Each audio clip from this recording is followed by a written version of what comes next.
Picture this. You're 7. You're at the kitchen table after school. Nothing bad is happening. Dinner is being made, the news is on, everyone is safe. But something in you is quietly waiting for someone to notice a specific thing you can't name. That shape becomes an entire adult psychology. There's a specific kind of adult who wasn't hit, who wasn't yelled at, wasn't hungry, wasn't left alone, who was fed, dressed, driven to school, present at every birthday, and who still, in their 30s, walks into a therapist's office trying to describe something that has no obvious name. If any of that sounds familiar, a low, unnameable weight nobody ever hit into you, this is for you.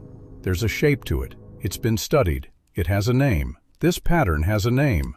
In 1958, John Bowlby at the Tavistock Clinic in London published a paper called The Nature of the Child's Tie to His Mother. His argument sounds obvious now, but wasn't at the time. A child's emotional survival depends on a specific kind of responsive attention from at least one adult. Not just being fed, not just being physically safe, being noticed. Not the noticing that says, "Did you eat?" The noticing that says, "You got quiet at dinner. What happened?"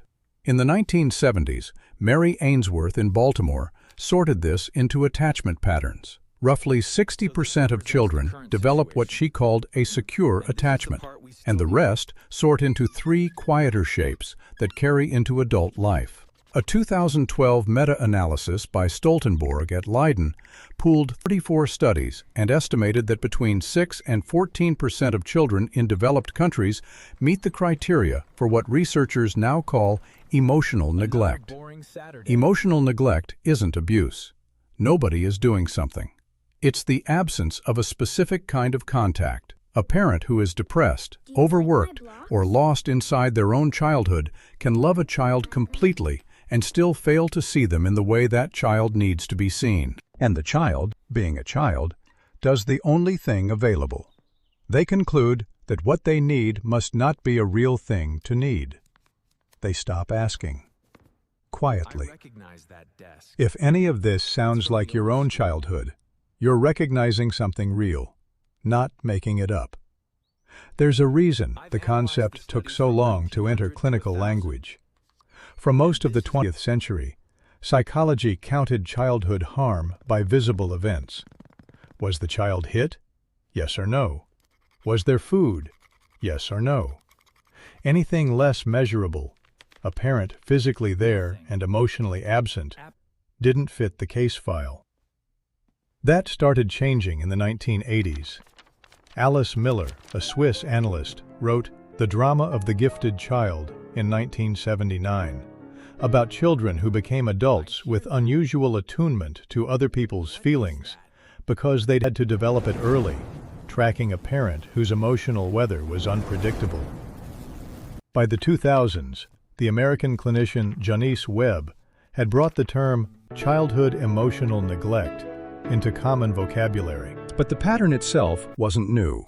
It was just silent to instruments that weren't tuned to hear it. If you've spent years looking for the right name for what you carry, this may be it. Try this. Think about the last time something upsetting happened to you, small or large. What was your first instinct? To reach for a specific person and tell them?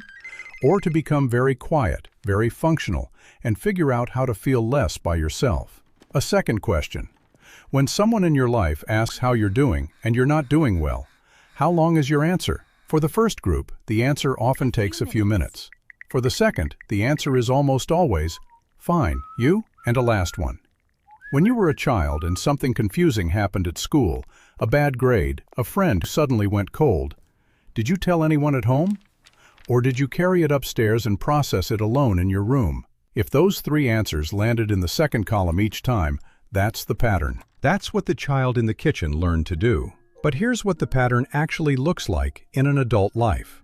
The child who learned that their inner state was invisible to others grows into an adult who becomes very good at making themselves invisible to themselves. They read every room brilliantly and can't read their own body. They know exactly what a friend needs 3 months into a breakup, and they don't know they've been running a low-grade fever for 2 weeks. They keep the peace in every conversation and cannot describe, if asked directly, what they wanted from it. The mechanism is efficient. In a home where feelings aren't noticed, feelings become a category that isn't real. Not suppressed, that would still be feeling them. Something more like unmapped. The adult learns to translate everything into what people around them are experiencing. Their nervous system runs quietly on other people's weather. If that describes how you move through a room, you already know what this looks like from the inside. From the outside, they look easy, low maintenance, kind. The only clue is that late at night, or in a quiet hour on a Sunday, something without a name shows up and sits on their chest, and they were never given the language for what it wants. There's a difference between the child of a cruel parent and the child of a parent who was quietly absent inside their own life. Both are hard, but they carry differently. The child of cruelty grows up with a nervous system that expects harm and organizes around defense. The child of the quietly absent parent carries a different setup, a system that expects no one. And the adult work is different. It's about believing, in the body and not just in the head, that their internal state is a real thing that can be named and shared and met. The confusing part for the second group is they often can't point to what happened. I had a normal childhood, they'll say, and it's mostly true.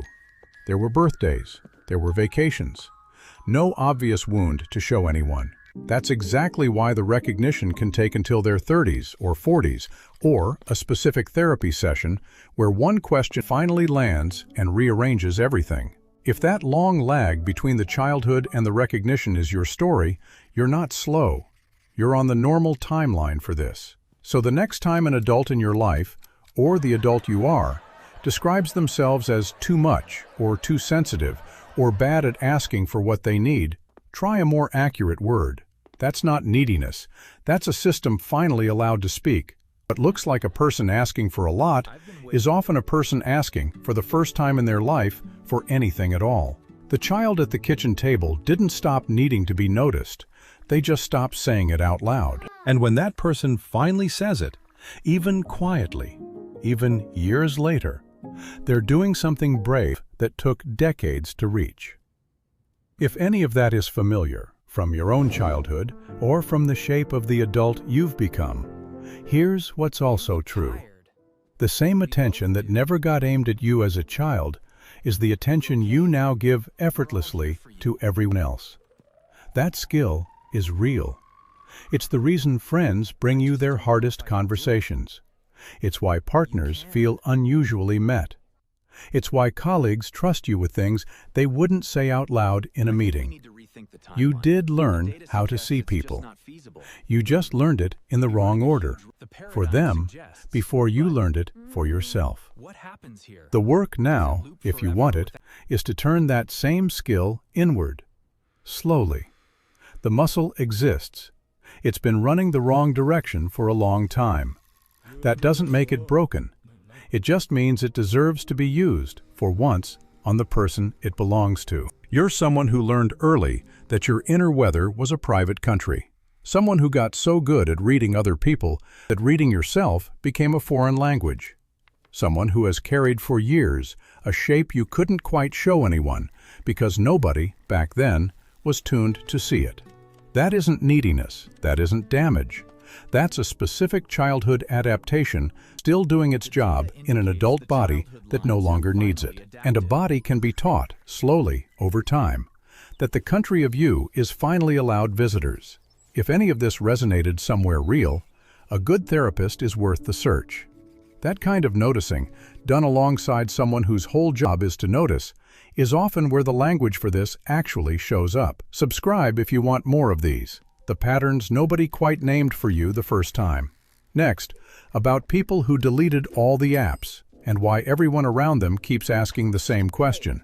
He's alone. We know what he did.